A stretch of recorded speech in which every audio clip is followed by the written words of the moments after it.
Hello mga kaibigan! Samahan niyo ako ngayon gumawa ng budget-friendly na spaghetti, Pinoy style. Tara, maghanap tayo ng mga ingredients. Actually, ang hinahanap ko dito is yung ready-made na spaghetti sauce ng Del Monte. Kaso, wala akong makita, kaya magagawa na lang ako ng sarili kong spaghetti sauce. At ito na nga ang aking nabili: tomato sauce, banana ketchup, condensed milk, corned beef, tomato paste, and cheese, and yung pasta. Syempre, onion and garlic. Tara, maghiwa na po tayo. Sa panimpla nga po pala, maglalagay tayo dyan ng salt, pepper, and of course, magic sarap.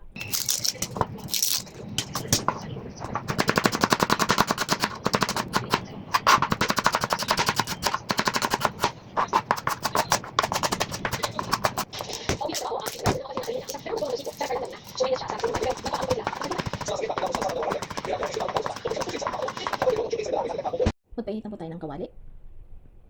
Lagay po natin ang ating mantika, butter, at syempre po, magigisa na tayo ng bawang and yung sibuyas.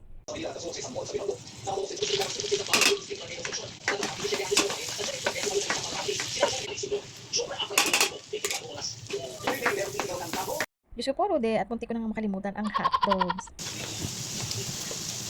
Pagkatapos natin igisa ang hotdog, ilagay na natin ang corned beef. Igisa-gisa lang din natin yan kasama ang hotdogs. At pagkatapos natin magisa, isunod na natin ilagay ang tomato sauce.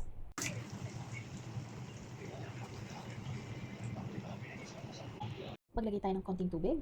Pinalawan ko lang dyan yung bote ng tomato sauce. Haluin lang po natin ng maigi para makombine yung water na nilagay ko kanina tsaka yung tomato sauce.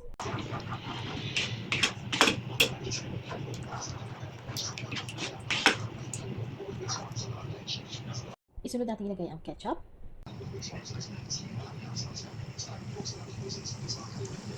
Haluin po natin ulit.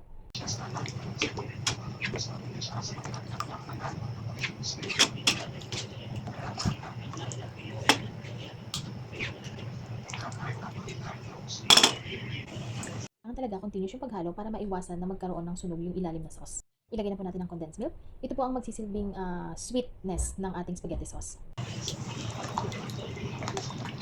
Again, halo-haluin po ulit natin para maiwasang masunog ang ilalim. Maglalagay na po tayo niyan ng tomato paste para lumapot po yung ating sauce. Konti lang po para hindi po siya maging maasim.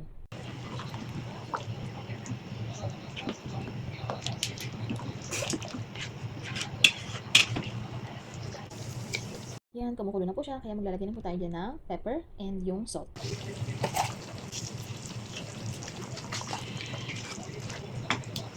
Ang huling ingredients, magic sarap, ang mas lalong magpapasarap ng ating niluluto.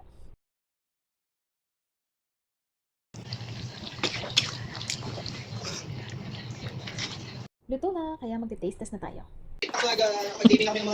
Taste test! Always a pleasure working with him kasi talagang Approve daw guys, swak sa panlasa niya. Tapos na ang ating sauce, kaya ang isusunod natin ay ang noodles. Nagpakulo na ako dito ng mainit na tubig para madali ng kumulo. Maglagay tayo dyan ng mantika para hindi magdikit-dikit yung ating pasta at ng salt para naman may lasa na yung pasta natin kahit papano. Yan, kumukulo na ang ating tubig kaya ilalagay na natin ang ating pasta.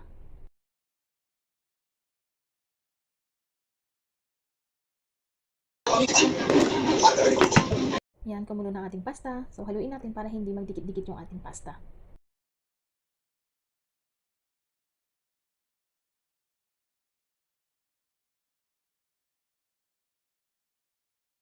Sa tingin ko okay na tong pasta natin. Kaya titikman ko kung okay na yung pasta niya. Hanguin na natin siya at banlawan ng malamig na tubig. This is the finished product. Bon appetit! Kainan time! Taste test.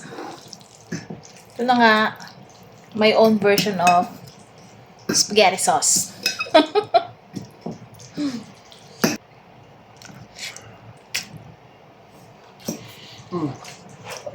Pwede ka naman pala gumawa. Sarap, no? Best.